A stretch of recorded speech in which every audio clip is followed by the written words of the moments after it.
And joining us today on the Book Talk segment, great to welcome a woman who's put together a very interesting book for anybody either looking to buy or rent a home. It's called The Just Right Home, Buying, Renting, Moving, or Just Dreaming to Find Your Perfect Match. We're joined by Marianne Cusato today. And Marianne, good to talk to you. How are you today? I'm great. Thank you for having me. Good to have a chance to chat with you for a few minutes.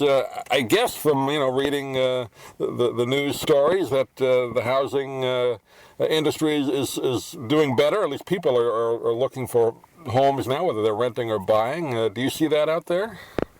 Absolutely. It looks like things are thawing out a little bit. But the question is, what's the new market? And I think that's where there's going to be some changes that we're going to be seeing, and that's why we wrote this book, to help people navigate that. Yeah, I think you've seen a lot of people either. Like I said, maybe not buying a home, but you do a lot in the book of renting and to find the type of home that you want, asking the questions of yourself, finding a good realtor and all that. Are more people looking to buy though? Do you think that's eased as well? I think definitely that we've seen a lot of renters. We'll still see more renters than we used to, but people are looking to buy again because lending is freeing up just a little bit. It's still very tight, but things are moving and prices are coming back up. Yeah, that's good news for a lot of folks. Particularly down here in Florida, that was kind of hard hit down here for a while with the real estate market, but it is doing a lot better. Well, what would you say? I guess the first thing you should do, I know you outlined in the book, kind of make a list, right? Write down what you're looking for, what you can afford, and all those kind of questions before you even get out there and talk to a realtor, right? That's right. Think through, and this is we guide people through the process of thinking about, first of all, how much can you afford? A lot of times it was really easy to live beyond our means in the old economy, but now we have to be realistic about that and what that means, not just for how much you can afford in terms of your monthly either rent or mortgage, but all of the associated costs with where you're living, transportation, the cost to heat and cool the house. So you need to have a really big picture understanding of what you can pay for, and that's going to really guide every decision you make. It's almost gone back to maybe 20, 30, 40 years ago when you went in to apply for a mortgage, that you had to have enough money for the at that time, relatively large down payment. That got away from that for a while during the whole crisis, the boom and then the crash, where you could get houses with no money down. But that's gone back, hasn't it, to more reasonable levels, right? It has, and that means that we need to think more carefully about where we move, because now there's a real commitment. And before, when you were guaranteed to be able to sell your house whenever you wanted for a profit, you didn't really need to think about where it was or how it was designed and how it laid out, because there was always you could just get out. But now we need to really think about the elements of home that matter to you and how that home can adapt to your life. Otherwise, you're going to get stuck in the wrong place. Yeah, went a little nuts there where people were just flipping almost on a daily basis. So it changed the mindset of a lot of people. But I think now, like you said, it's kind of going back to what home is really intended to be, places to live in, not necessarily just to buy and sell to make profit, right? That's exactly right. And so that's why we say in the book, you want to look for your live-in value rather than a resale value. For the longest time we were, taking around a house and saying, well, you may not need this, but you'll need it to resell. And I would just say, ignore those comments. It doesn't matter for resale, because unless you have really extreme taste, there's no formula that's set in stone that says, probably, that people aren't going to want it. In fact, if you buy a house that you really want to live in and you connect with that, most likely somebody else is too. You have a lot of information on starting your search, conducting a search. Now, obviously, the Internet's going to be a big part of that, but that's not all, right? There's other areas to look at, right? Or another place. No, the Internet is a fantastic tool, because you can see everything. But the problem with the Internet is you can see everything. It sends you so much information back. You have to be able to refine your search, and that's what this book helps you do. It helps you use the Internet as a tool, and it helps you engage with your realtor. Your realtor is going to be a very important asset. But to be able to work well with the realtor, you have to have an understanding of the things that matter to you. You have to be a savvy consumer, and that's what this book aims to do, help you be savvy.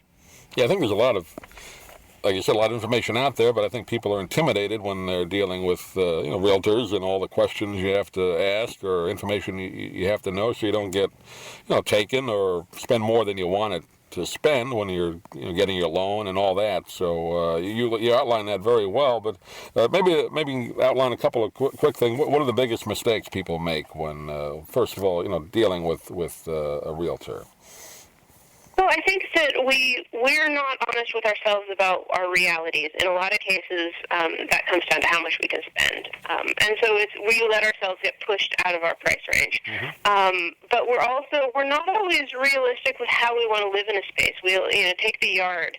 A lot of people have this sort of image of the big yard that the kids will play in, everybody will be happy, and the children will frolic in the yard all day long on the weekends. But the reality is the children, in most cases, are overly programmed, and they're not even going out there. So we have a perception of what a home is in one relation, yet the reality is very different. And so what we try and do in the book is help you sort of work through these perception and realities. We're not saying don't get a big yard. We're just saying think about it. Think about how you engage with the outdoors and the size that really matters, so you don't end up with surprises. You kind of break down regions as far as people looking to where they want to live and what certain regions, what the costs are, geography, climate, to kind of break that down. Right now, is there a particular part of the country that's maybe better than another for buying a home, or is it all kind of depend on what you want? It really depends on what you want, and every place has pros and cons, and that's what we try and highlight to help you navigate through that. Do you want? I live in Miami, so it's like you guys in Tampa. It's great weather, so and that's a huge benefit. But we don't get 4 seasons. So other people really want the 4 seasons. Some people really like snow. So it's going to be a very personal thing when you're looking at the region and the city as to how you engage with that place. So we outline different characteristics and amenities that you might find in certain areas and how you would engage with them to help people articulate, the top few that matter to them. And then they can go out and find their right home from there. And you also break it down to, and what you should do, cities are fine, states obviously, but find a neighborhood that you'd like to be in and check that out, because that's obviously where you're going to be spending most of your time, in that neighborhood rather than just the city, right? I mean, the 3 or 4 blocks you're going to be surrounded by. Exactly, and how that neighborhood connects to your overall city and community. Outside of your home is as important as what's inside and on your property to your daily existence. Where you choose to live will have a tremendous impact on your quality of life, and that goes to whether you can get out and walk in your neighborhood, or whether there's close to things. Maybe you're close to the beach or close to the water, close to different things that you want to do. How does that neighborhood relate? Is it easy to get in and out of? Can you get to your children's school easily, to their activities? If you think through all of the elements, all of the things that you do in a day, in a week, on your weekends, and really, add that into the mix as a quite high in the criteria for where you're going to live.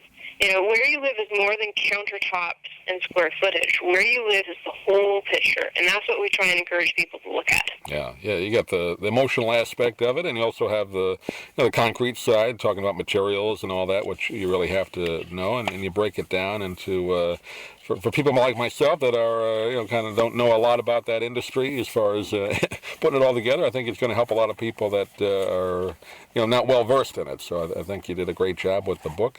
Give it a website, Marianne. People can get a hold of it. Yes, you can buy the book on Amazon or in any bookstore. And if you want to learn more, you can visit my website, which is mariannecusato.com. Great, Marianne. We're sort of neighbors in the same state, so hopefully we can talk again when your next project comes out. But thanks for joining us today. Great. Thank you so much.